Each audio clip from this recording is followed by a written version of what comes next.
Thank you, Mahesh. Very warm welcome to all of you, ladies and gentlemen. It's important that this forum that we begins in the corporate sector of Sri Lanka. It's timely kind of a discussion that we have initiated because as we see there are so many challenges in that the corporates in Sri Lanka face in numerous frontiers. And it is, people always talk about sustainability and talks about how do we face some of the challenges. And what we have seen, the CSR Sri Lanka, which is now the national apex body for corporate social responsibility, was set up almost 4 years ago by an initiative of USAID and the corporate sector of Sri Lanka. We have almost over 40 corporate sector members, the companies who are members of CSR Sri Lanka. One of the reasons that CSR Sri Lanka was initiated as an apex body for the purpose of heralding something totally different to what's taking place. And as you know, the CSR is sometimes considered kind of philanthropy or some sort of a donor-driven engagement. And also most of the corporates also have some sort of a pet programs and projects relating to various things relating to the social responsibility, whether it could be health related, education related, or it's kind of environment related. But I think the challenge is now today, globally in the world, is how do we create sustainability. Sustainability is an important thing, and again, it should not be reduced to a kind of a mere word called sustainability, because so many people are talking as a buzzword, as a kind of a decorating of balance sheets is sustainability. But it's totally different. And that's what we have really initiated the concept of going beyond the triple bottom line. In the triple bottom line, you talk about the planet, people, and the profit. And we have added another P to it and brought a different dimension called the progress. Unless the profit that the corporates earn from their engagement is driven through the progress of the planet and the people, there is no sustainability.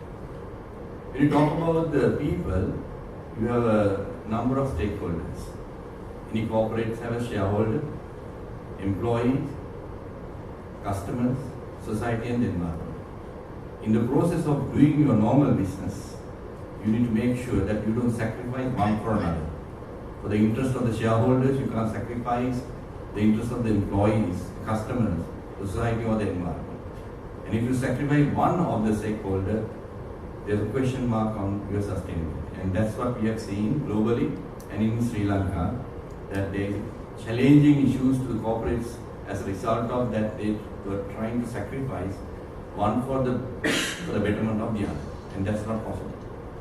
Global giants have realized that, and even Sri Lanka, many people are now realizing that some of the problems in Sri Lanka is not due to people, society, or the environment. It is man-made. The micro kind of initiatives have become mega challenges for Sri Lanka to solve. And that's why we feel that there are enormous challenges today with regard to the sustainability of the people and the planet. That is why it's called the society, and the enormous changes that are taking place with regard to the environment. There are a number of environment challenges. So what CSR Sri Lanka stands for is not just encouraging the corporate sector to do various pet programs, but bring CSR to the corporate business DNA as a business strategy. As a part of your business strategy, bring sustainability to right on top and the bottom of your engine. Top line and bottom line should be connected to sustainability, and that sustainability depends on when CSR become a part of your business DNA, not just a feather in your cap. A lot of people want to take awards and say, I have got this CSR award, and you have this kind of engagement like that. But what we are looking at is not just merely getting an award, but making sure that your business bring transformation to your stakeholders. Your stakeholders are your shareholders, your employees, your customers, the society and the environment.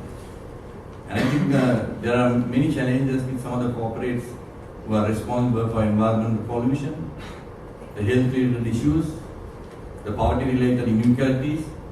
I think that's the challenges that Sri Lanka faces. So that's why CSR Sri Lanka, in our agenda, is we are called something called transformation CSR.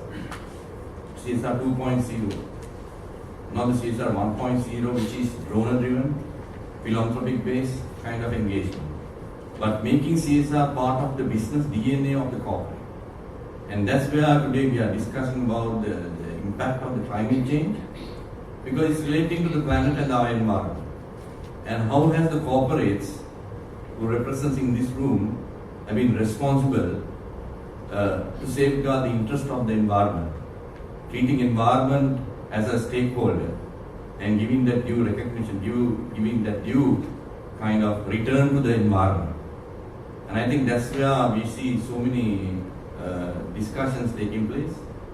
The pollution, the vehicles that may bring emissions and pollution, the garbage issues, all kinds of problems, all of us are responsible for that. And that is the reason that the CSR Sri Lanka stands for this concept of transformation of CSR. We want the corporates of our country to bring CSR to business as a business strategy, as a business DNA.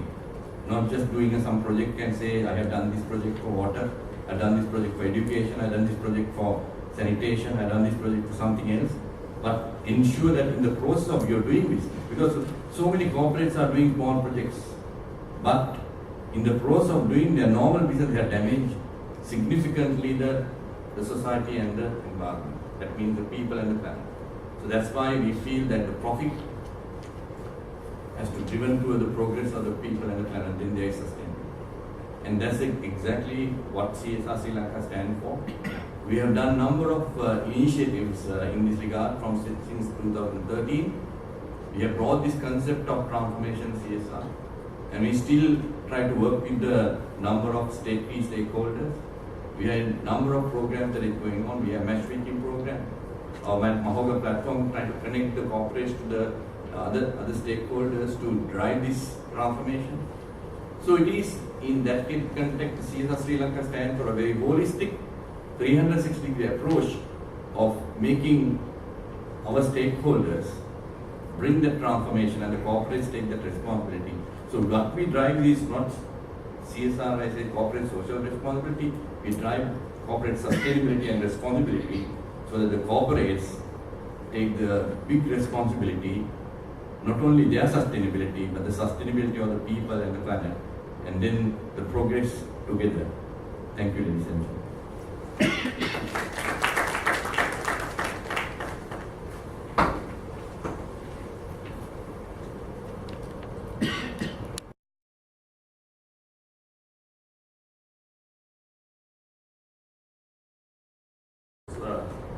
Opening remarks.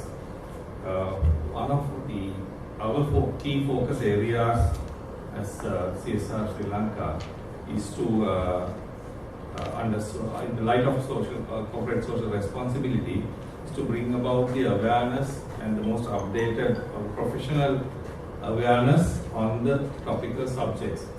And for that reason, we have been doing a series of awareness programs based on sectors that we have done already, like the construction, the agriculture, the manufacturing, and so on.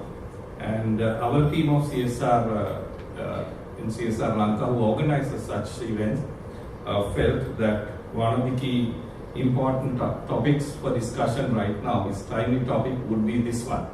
And that is why we decided to have this program today. And recently, if I may name a few programs that we did recently, is also this like the second one actually. The first one we did a discussion forum with the World Food Program. She's here, the head of the World Food Program, Sri Lanka, and which we were able to get the private and public sector stakeholders as well together. And for this today's discussion, we have I would say, the best resource person available, And we are lucky to have Professor Marambe with us to conduct this program, to impart his deep knowledge and the awareness of his subject.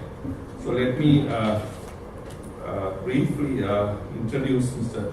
Professor Marambe. He is the chairman of the Postgraduate Institute of Agriculture, PGIA, University of Peradeniya. He is also the chairman of National Experts Committee on the Climate Change Adaptation of the Ministry of Environment. And he also holds many directorships in certain companies as well. And I don't want to take a long introduction of him because I'm sure the people around here knows him very well. So I would now straight away would like to invite Professor Marambe to make his presentation on this title which I mentioned.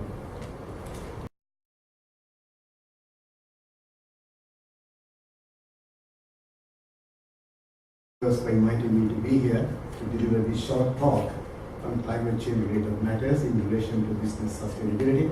I decided to shorten the title and put some key words on the title so that it's easy for you to understand and to realize what approach that I'm going to take on in this short presentation.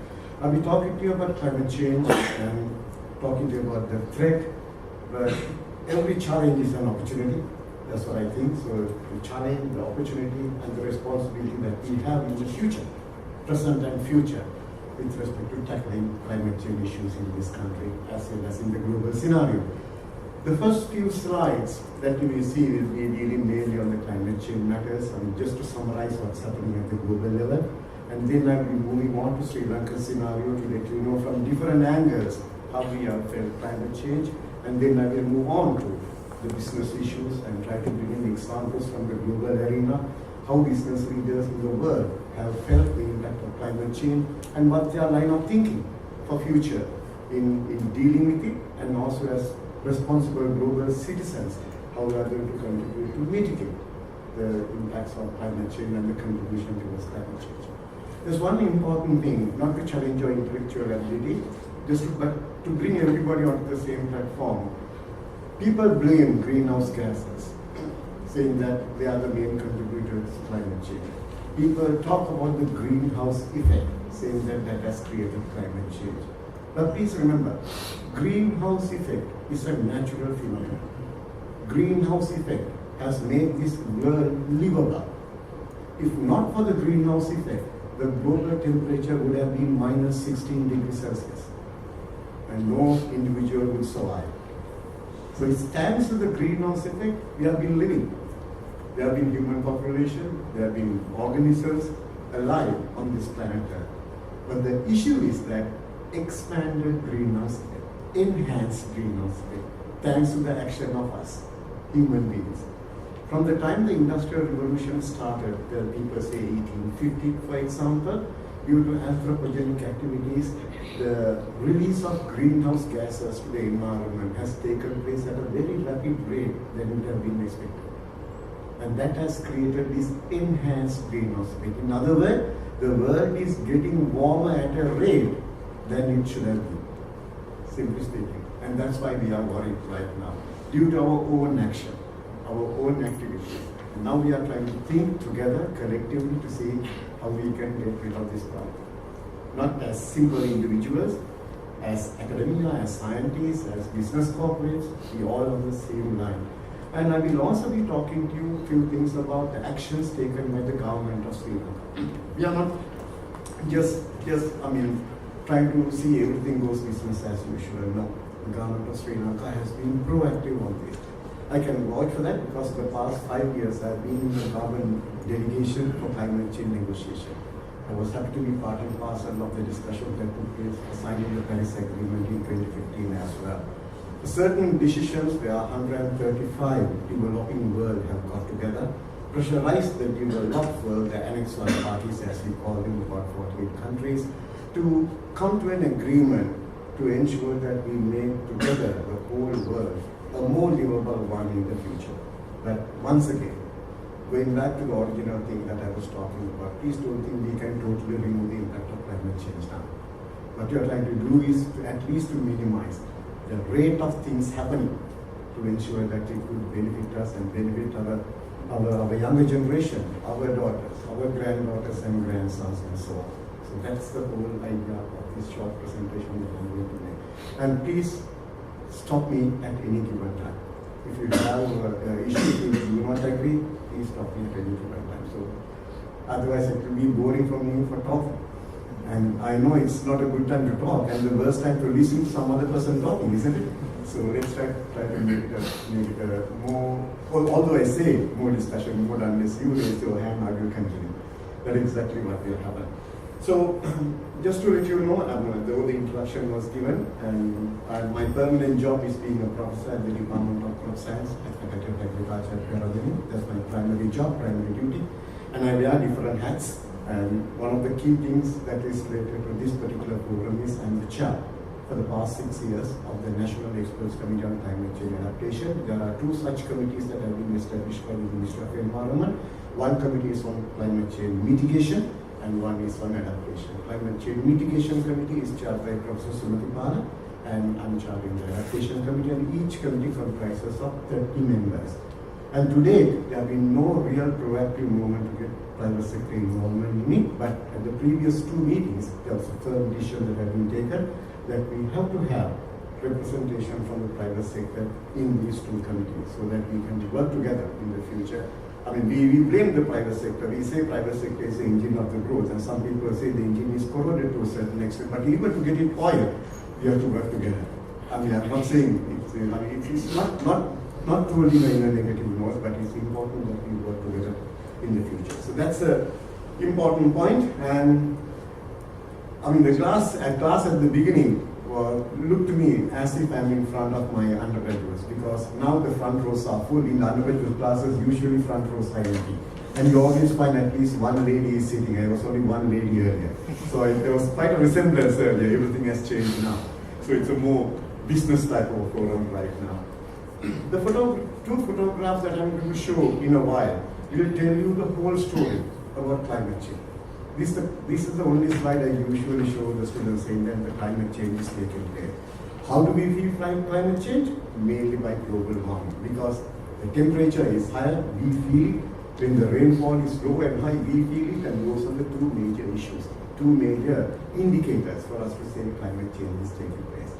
Exactly 100 years ago, 1917, a well-known photographer went to a location on a given date in Alaska and took a photograph of a glacier. This is the original photograph. 88 years later, 12 years before 2017, another photographer went to the same place, same location, on the same day, probably on the same time. I do not know. Some people say the second photograph was the son of the previous guy, but that also I do not know. And he took another photograph. And what else can speak that global warming is taking place? The bigger glacier that the guy saw 100 years ago was no more 88 years later. So this is the best example that I can take rather than talking more to tell you that global warming is a reality. Climate change is a reality, not a myth. So let's not argue whether it's happening or not. That's the point that I want to make. Right? It's taking place, and we are trying to look for ways and means to overcome or mitigate the impacts that we feel. Things that we created, the impact is hitting back on us. So now we are trying to see how we are going to overcome those problems. Well, on 12th of December 2015, after a series of negotiations for about 4 to 5 years, the global community, 195 countries, agreed to something called Paris Agreement. Only 2 countries did not agree. Anyone knows those 2 countries? It's Syria and Nicaragua. Syria and Nicaragua did not sign. But we have another additional problem now. USA, though President Obama wanted to go ahead with this, I hope you know the first Twitter message President-elect Trump posted as soon as he won the elections. The first Twitter message of President-elect Trump at that time said that climate change is a hoax. It's created by China to reduce trade competitiveness of USA. Now that's the first Twitter message posted by President Trump. But very recently, President Trump also announced that USA is taking the initiative to withdraw from the Paris Agreement. So if they do, that they will be the third country to announce it. But I learned Nicaragua is going to sign. I do not know. Up to this particular moment, that is the situation. So the beauty of this overall affair is that this is the first time in all climate change negotiations. The whole world agreed that we respect, everyone respects each other's sustainable development. There are other conditions, of course, but that is the key factor. Every time in negotiations means we are asking money, developing countries asking finances from developed countries to look after climate change impacts. And that's all negotiations about, actually, frankly speaking. European countries want more money, saying that you are the people who are contributed to this, so now spend back on us, and ensure that we will not feel the impact in the future. That's a major kind of motto and the theme for discussion in majority of the cases. But here comes an agreement under the UNFCCC, United Nations Framework Convention on Climate Change, with Sri Lanka became a signatory in 1992. Under that convention comes the Paris Agreement. A novel version, new line of thinking for future. What does Paris Agreement say? Simple. Forget about the figure on your left-hand side. The more important part is the right-hand side. The main thing that it says is that we know global temperature is increasing. By the end of the 21st century, that means by 2100, our target now as a global community is to limit the increasing temperature since industrial revolution took place to a maximum limit of 2 degrees Celsius. If 1850 the temperature was X, then we are going to limit it to X plus 2. That is the complete ball game here. But the developing countries at that time did not agree. They said, no, that's not going to work. 2 degrees too much, too high, and we want to keep it lower. Actually, if it happens as business as usual scenario, all the prediction says it will end up by more than adding 4 degrees than the pre-industrial level. If you just allow everything to happen business as usual scenario. So the developing countries, the 135 country coalition, including China, forced the developed countries and some parties to come to an agreement, have another clause saying that, okay, we will keep it limit up to 2 degrees Celsius, but we make every effort to ensure that the rising temperature, increasing temperature will get below 1.5 degrees Celsius in relation to the pre-industrial era. So that's everything about Paris Agreement. But there are a lot of other clauses, that's fine, but this is the target. And we are there.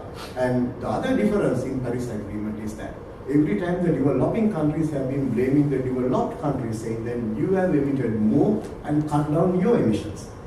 But Paris Agreement does not say that. Paris Agreement says cutting down emissions is responsibility of everyone, not just developed countries, including developing countries. So each developing country, ensuring their sustainable development take place, should make every effort, not equal effort, but every effort to minimize the greenhouse gas emissions to the environment. But of course, while ensuring their sustainable development. Otherwise, we know mitigation is costly, at least at the initial stage. So just don't jump into it, but assess our own situations and then move along. Sri Lanka is a country that emits very, very low. It's less than 0.1% when you look at the global scenario. But still, as good global citizens, there is a commitment that we take our measures in the future, looking at the environment, look at development, and ensure environmental concerns are inbuilt to that development. That's the message. Well, what has happened up to now? Forget about those figures once again. If you look at the temperature rise from 1850 to 2012, temperature has already risen by 0.85 degrees Celsius. And don't ask me why 2017 data are not there. But this is the globally accepted data. That's what I'm presenting. So we have another 88 years since 2012 or 83 years from today to ensure that this 0.85 will never reach the level of 2 degrees Celsius or 1.5 degrees possible. Well, ladies and gentlemen, it's a Herculean task, I'm going to tell you. If carbon dioxide, I'm sure you know about this story, if carbon dioxide is the only contributor, assume As you know, carbon dioxide is the only contributor to global climate change and global warming. If we want to keep the global temperature below 2 degrees Celsius, rising global temperature below 2 degrees Celsius, then the carbon dioxide concentration in the environment should be 350 ppm, parts per billion. But just last year, we became the most unfortunate human beings who have lived on this planet Earth ever to breathe air containing carbon dioxide more than 400 ppm. Now it's about 414 ppm. That itself speaks how difficult it is to bring this back. You cannot pull it back. It will be moving further. Further emissions will be done naturally and even through anthropogenic activities. But then still we have to cut down this pace. That's the issue. The rate of increase is taking place at an alarming rate. Let's see what we can do together. So just to show you, we are at 0.85 now. 2 degree limit is there. Only 83 years are remaining. Forget about 83 years. I don't think any of us would live. I don't know if anybody wants to go for 150 years. That's a different issue. I will be looking at 2030 and 2050. So that's a target that I'm thinking of. 2030 is a good year to look at, not to limit it up to 2 degrees Celsius. At least take all possible measures to ensure in the future this global temperature increase will be kept to the minimum possible. That is the story, and this is the reality, what's taking place. Only look at the left-hand side of the column, don't look at the right-hand side of the column. And these are the top 10 emitters globally. Who are they? China, US, EU, India, Russia, Japan, Brazil, Indonesia, Mexico and Iran. How many developing countries are there? This is the challenge that we have even in negotiations. When we challenge the greenhouse gas emission in the climate change negotiations at the international level, the Annex 1 countries, the developing countries, fight back with us and say that look at the situation with respect to China. What is India doing? On the other hand, Iran, and more important, I have not included the data on UAE, United Arab Emirates, all oil-rich countries, Qatar, Kuwait, and so on. They emit a lot to the environment, but still under the umbrella of these developing countries, and try to fight against the developed countries saying that you are emitting more, not us. That is the pathetic story on one hand, but we have no solution for that for the time being. So that is the reality, and unless these countries, the main emitters, take more effort in cutting down their emissions. Say for example, China cutting down emissions by just 1%, maybe as if Sri Lanka is doing by 1,000%. That is the reality. That's the level of emissions that we are talking about, especially in relation to industry. This is an alarming story, ladies and gentlemen. This is something that we all should understand, what is happening in the future. We have just completed 17 years in the 21st century. This is the 18th year, starting from year 2000.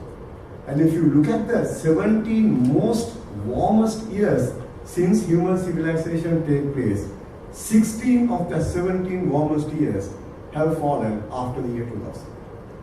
Every year was beating the previous year, except for 2003. Every year the temperature was beating the previous year. And this year, all records say 2017 will be recorded as the warmest year on planet Earth. 2018 probably will be the same, but this is the reality. Temperature is increasing. Let's face it. That's why the Sustainable Development Goal issues, there are 17 Sustainable Development Goals to be achieved by 2030. The corporate sector is also responsible equally as all global citizens. We have to take urgent actions to combat climate change and anything else. Simple as that. And we are working towards it. That's a global scenario, ladies and gentlemen. Let's come back to Sri Lanka to see how we have felt climate change. I'm not going to trouble you by giving a lot of graphs, a lot of slides, but I will just show you one slide summarizing everything with respect to past 60 years in Sri Lanka, based on scientific evidence. This is what has happened in our country.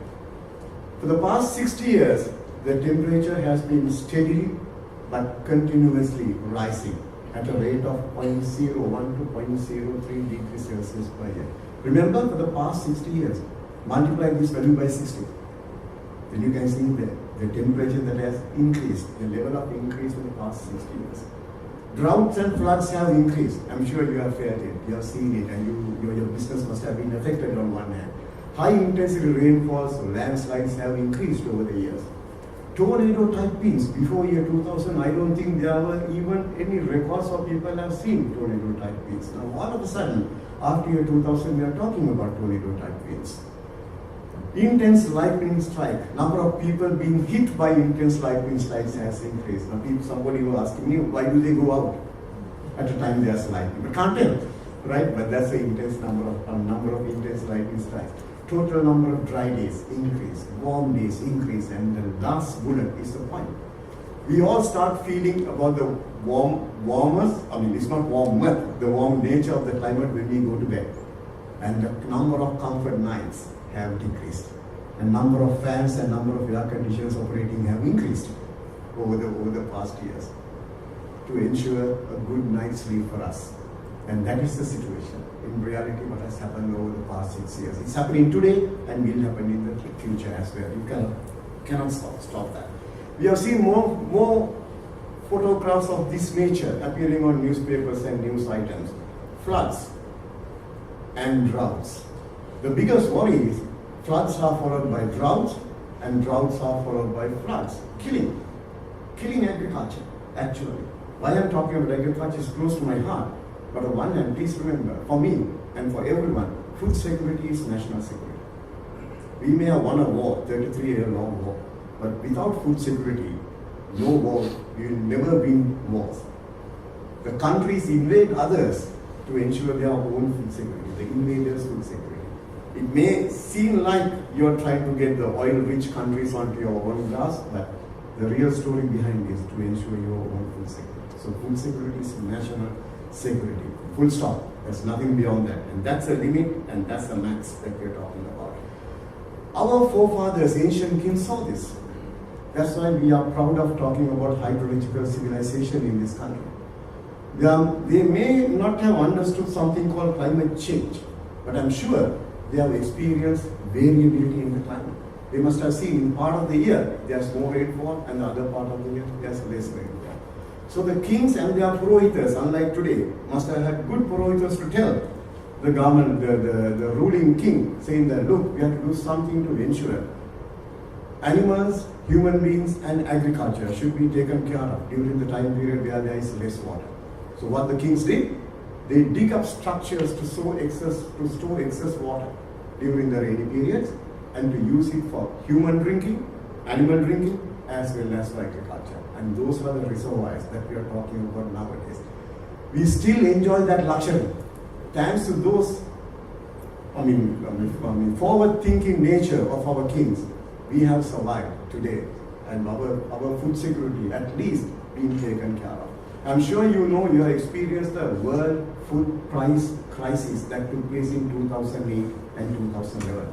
Sri Lanka was least affected. Probably the only country in Asia was not affected in 2008 and 2011. When we wanted to import 50,000 metric tons of rice from India in 2008, that's as a buffer stock. The tender was awarded at a price of $365 per ton.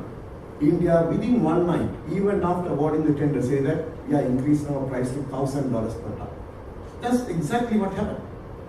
That because, not that India do not want to give their rice to us, they want to ensure their own food security. They were worried if we try to sell this food to Sri Lanka, at least 50,000 metric tons, what they are going to do with their own people in that country. 2011, though we did not have any brawl with India, but of course the similar situation was. Sri Lanka was not affected. Thanks to our agriculture, thanks to our farmers, academia, scientists, especially Department of Agriculture and private sector, for taking, knowingly or unknowingly, taking all initiatives to ensure Sri Lanka's food security is safeguarded in all those situations. So this is what our people did. Develop reservoirs as a cascade, interconnected, and that helped building resilience of our ecosystems. That's something, as I told you, I'm repeating once again, we are still enjoying this facility, thanks to our forefathers. But everything went for 6 in 2016. Since 2008, Sri Lanka has been producing more rice than we can consume. Since 2008. We usually call it 2010, but it actually happened since 2008. In 2010, we produced 13% more rice. 2012, we produced 25% more rice. 2013-14, there was an issue. 2014 there was import of rice even without the approval of the government while we had enough stocks. That's the other problem with CWE even right now. Okay, and 2015 was the bumper year for us. That is the bumper harvest that kept us alive until October 2017. Together with whatever the meager yields that we harvested during past 3 seasons. What happened in 2016 was a drought that we had experienced after 40 years. I hope and pray that will never be repeated in the near future. What happened, as you know, there are 4 rainfall seasons in this country. 4 rainfall seasons. There's first inter monsoon, southeast monsoon, second inter monsoon, and northeast monsoon. All 4 failed. All 4 failed. And that was the biggest problem, biggest hit that we ever had since 40 years. Last time we experienced this in the dry zone was 1973-74. Soon after Sigma Bandaranaike government came into power. But at that time, though we say it's drought in 40 years, if you go back in 40 years time, look at data, that has not been so drastic, so detrimental as we experienced it in the 2016. Cultivation program has started by 1973. Of course, there was a problem of water, but still people are on full gear to look at the food security in this country. And that climate at that time, I don't think that was so difficult to live in. But 2016 was an entirely different ballgame. These are the photographs that appear on Sunday Times, saying that how our reservoirs look like in January and how our vegetable cultivations look like in January. That this was the issue. But interesting things happen with respect to nature. Though we usually say, I mean, it did not happen exactly the way that I'm explaining right now. 362 days no rain last year. Don't take it as granted. But there was 3 days that, I mean, we usually, sorry to use this word, it's like hell falling on our head. Just 3 days in May 2016. Each day had 300 millimeter rainfall. Those 3 days took 96 lives. Samasara Mountain, the big landslide in Maunel area, just took place because of these 3 days rains. Nothing else. That was the havoc that was created. But we had other problems coming up. These actual photographs taken during those 3 days appear in the web. There are policemen actually doing his duties under very drastic climatic conditions, extreme weather. We may have to get used to these type of things in the future. The same photograph was used by Sri Lanka Police Department when they celebrated their 150th anniversary last year. It was posted in front of every police station, if you look at it very carefully, just to show people this is the way that we serve nation, our own nation. So it's a plus point for them, of course, but naturally we have to think of that is going to happen. Last few months, a lot of news appeared in newspapers, younger generation, young couples being hit by moving trains just because they were trying to get selfies in front of a moving train. But this may happen in the future like this. We never know. We're taking selfies in an extreme climate situation like this. And that is also a real-time photograph that appears in the web. Real situations. Now, this is a different story. This is what exactly happened during 3 days in May 2016. 900 smart mechanisms coming from Sri Lanka as well. Those are wonderful ideas that has supported. Their business community has come forward, the corporate sector has come forward in trying to mitigate the climate change impacts and the contribution that we are looking forward to it. The future. We stand somewhere, we all know that. But the future is not bleak. We are into it. We have done a lot in the past. It's a matter of fine-tuning things for future and implementing the plans that we have developed with a lot of labor in the past. So let's try to do it. These are some of the business opportunities that we have. Sometimes you may think it's not a business opportunity for you, but for different sectors, they are business opportunities naturally.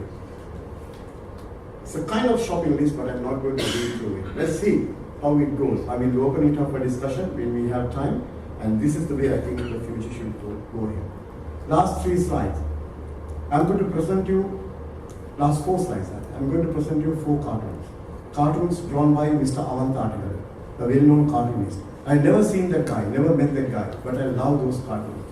All what I said to happen, country's policy perspectives and politics should fall in line.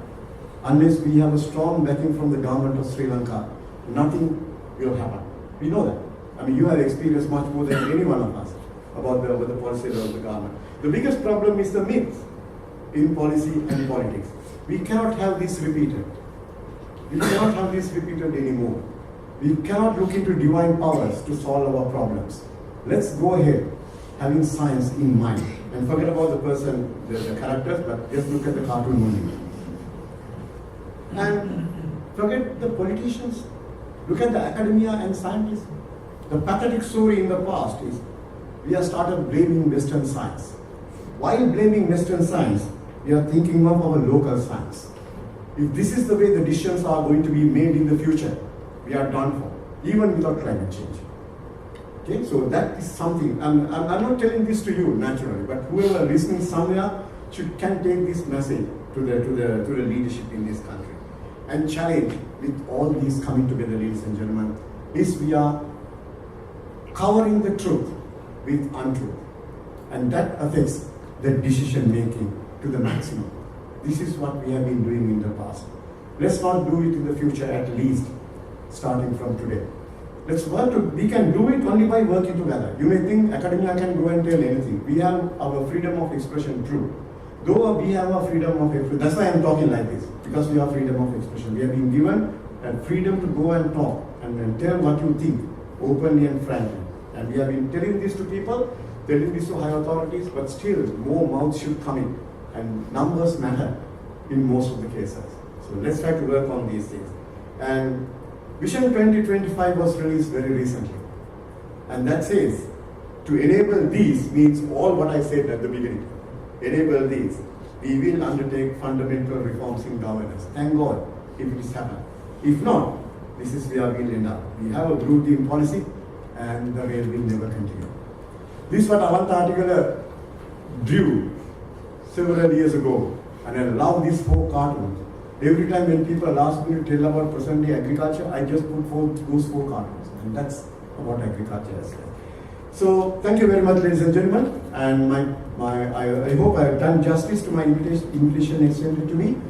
I never put my email address in my presentation, but after coming here, I came to know my name card is the car, and car is gone somewhere. So I decided to add the email address for those who want to contact me. And thank you very much for your patience. Thank you.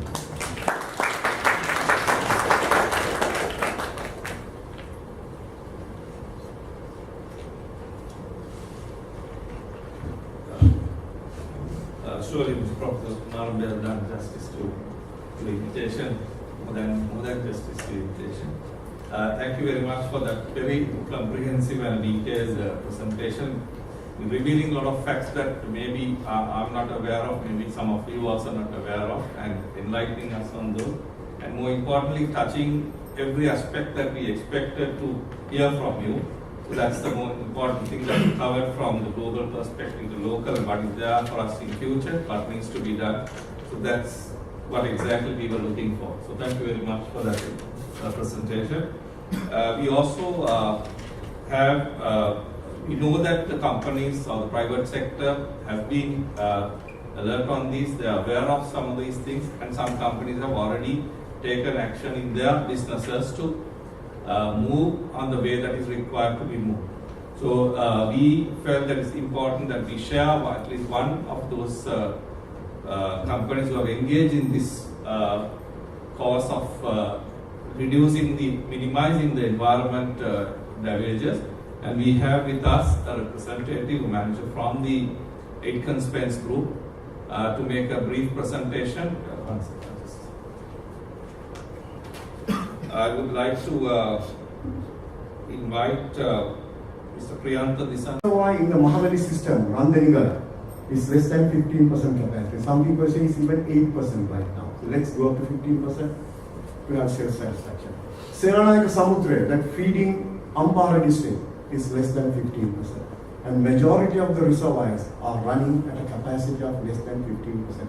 Usually, every year, when the Maha season starts in October, for example, all reservoirs are at a level of 40 to 50%. Now we are talking about less than 15%. I'm sure there will be rains. I'm confident that there are going to be rains in this Maha season.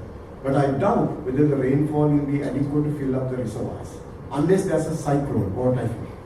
That's the only thing that safeguards our interest in the future, in the near future, if we want to have reservoirs full and to support cultivation in 2018 null season. So that's the level of danger that we are facing right now. This is future. We have already predicted future for you to understand, ladies and gentlemen. This is an important point. Please remember. All the indicators say that the dry areas going to be dry. In other words, areas where you have high temperature is going to be hotter. So hot areas going to be hotter, dry areas going to be dry. If you take the rainfall, it says wet areas going to be wetter. Not a good sign. Why? We are in the wet zone right now. This is our wet zone. The problem is more water. Just imagine wet areas going to be wetter. That means there's more rainfall. Dry zone is heart of our agriculture. The problem is less water. If dry zone is going to become drier, that means less and less water.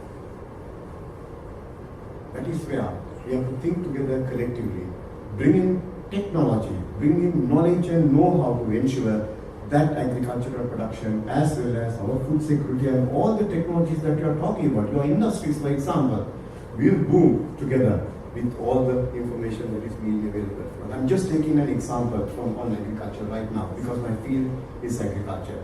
What we are experiencing, there have been no rains when it's needed, we call it drought. And there have been more rains when it's not needed, we call it floods. That has been the case. And both are detrimental. For example, take Rambutan, the right-hand side picture. Take Gampa district, famous for Rambutan. If there is rainfall in month of February, all Rambutan is done for. February is the month in wet zone where flowers starts emerging. If there is heavy rainfall, all flowers get washed out. And you will have no Rambutan to be eaten in May, June, July and August.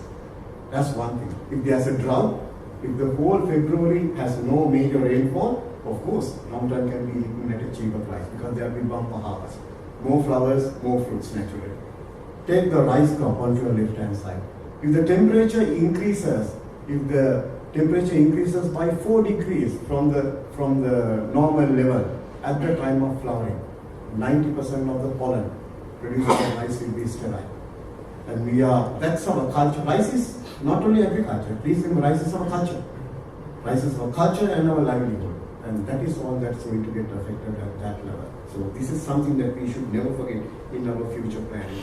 And Sri Lanka has not just kept aside and saying that where things are happening, let it happen. We just live a jolly good life during this period. We have been working on it. We have the National Climate Change Policy launched in 2012. And we have the National Climate Change Adaptation Plan launched just last year on 18th October. I told Dimitu that yes, it's a document, very comprehensive, identified actions and financial allocations, financial requirements. For each sector, there are 9 sectors that people have looked at, including a cross-cutting sector, to let you know what to be done in the future in terms of adaptation. So please refer to that document, at least looking at your own sector, which will definitely add value to your industries in the future. Climate Change Secretary is there, National Expert Committee on Climate Change Adaptation is there, so I just thought of putting it because I am there, I'm the chair. An interagency coordinating committee has been established by the Ministry of Environment. We meet once in 6 months. All agencies, government agencies in this country meet at the Ministry of Environment to know what is going on with respect to climate change. So they've been educated by the chair of the Adaptation Committee and Mitigation Committee. And what we lack right now, as I told you, is the private sector involvement in these activities. We want to have this because now the Ministry of Environment is fully for the Climate Change Secretary. We'll be inviting the chambers actually, not individual, but chambers to be part and parcel of these teams so that we can collectively go ahead and implement the plans. I was telling this always in the past forum as well. We have been very good at developing plans. It's the same old lot develop all the plans in this country. We complete a plan and we shift on to producing another plan, putting all the stumbling blocks for implementing the previous plan. We should not play that game again. The plan is there, let's make it implementable. We need your cooperation in the future as well in doing so. This is the National Adaptation Plan book I'm talking about. Please refer to that in your all section. I'm just going to skip this slide because, well, it's the ADB estimate saying that Okay, let me go through it. ADB released a document in 2014, taking many countries into their line of thinking, and told us if you are not going to adapt to the changing climate, this will be the loss of GDPs in the future. They say for Sri Lanka, the grey line is if we allow business as usual scenario without adapting. That's a loss of GDP that you can encounter. And the dark line, dark bar, is still negative, but at least we can survive and cope up with in terms of GDP loss. So that is the way, that is the point that we have to contribute, be cognizant of the fact and collectively contribute in the future. This is another crucial document that Sri Lanka has made an international commitment by saying there is nationally determined contributions in this country. Nationally determined reduction targets, GHG reduction targets in this country for few sectors, fortunately not for agriculture sector. Sri Lanka has never set a target for agriculture. We are saying publicly, globally, saying that telling the international community, look, our agriculture is our heart, that's our main economy, and we have to ensure adaptation take place rather than spending more on mitigation. But of course, as global citizens, we will do mitigation to the best possible extent. We are not trying to run away from that, but we are not setting clear-cut targets at this stage. But the targets are set for these. By 2030, we have already said we are going to reduce the GHG emissions by 20%. And how? 4% unconditionally. That means we are doing it with our own money, own finances. 16% conditionally. We told the developed countries, unless you fund it, we are not going to do it. So this is an opportunity for the business sector, the corporate sector.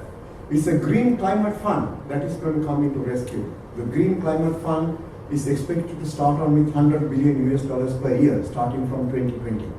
It's been working even right now. Sri Lanka has got one project for $38 million US, only to look at adaptation activities in Mahaveli area.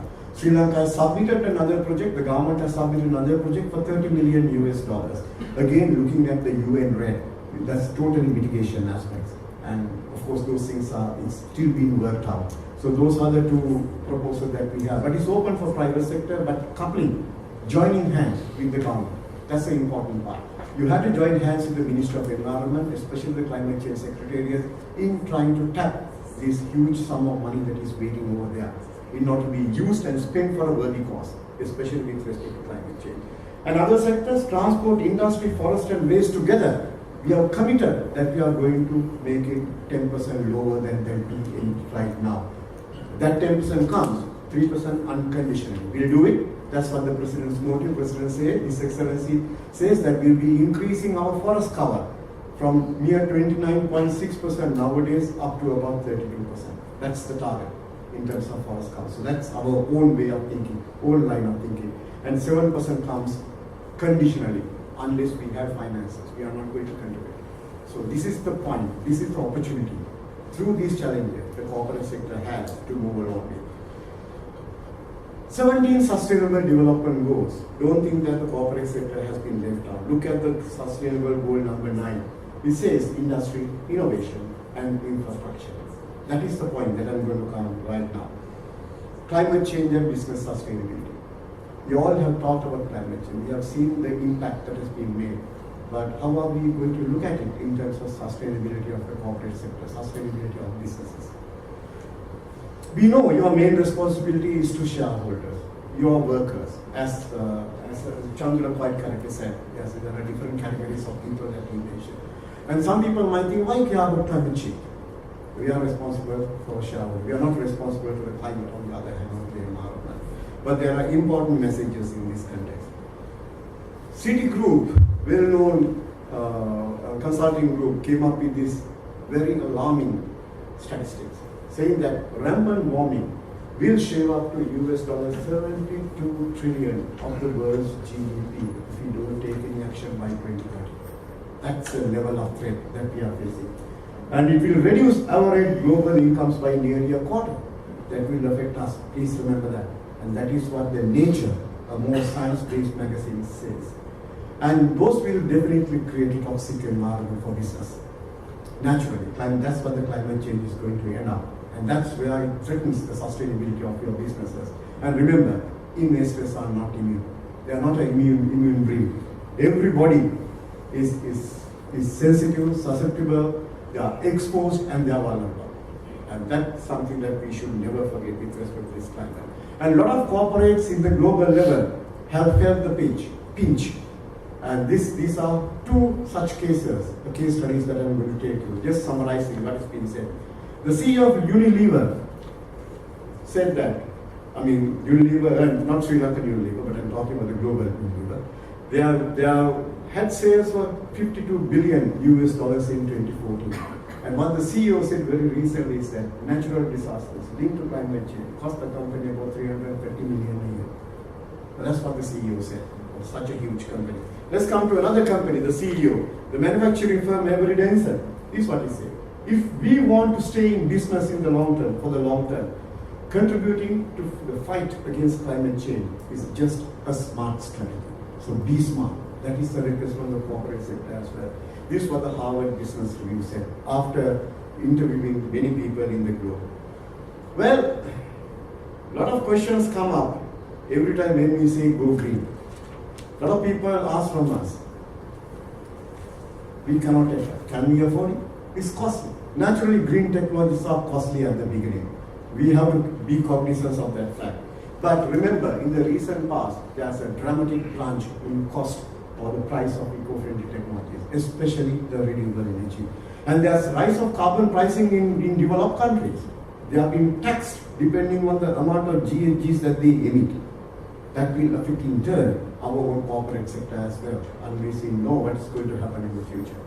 Well, companies in the global scenario are flocking around to look at climate smart investments. Not only because it's a moral thing, but because it's good for the bottom line, the triple bottom line that Chandra was talking about a while ago. And there's another interesting World Bank report. I could not look at the exact year of publication of this and how long it has taken to have an IRR of 27%. I'm sorry about it, but this is a World Bank report that say after going through 1,700 entities, business enterprises, they say money invested on reducing GHGs, so an IRR of 27%. I just cannot let you know at this stage after how many years. It's something that I could not work out. So, but that is something to be thinking of. You don't need rocket science to adapt. I'm not talking about rocket science. Be it small, medium, large, there are different ways of adapting. Initially, it's costly. All these things need labor. Need material.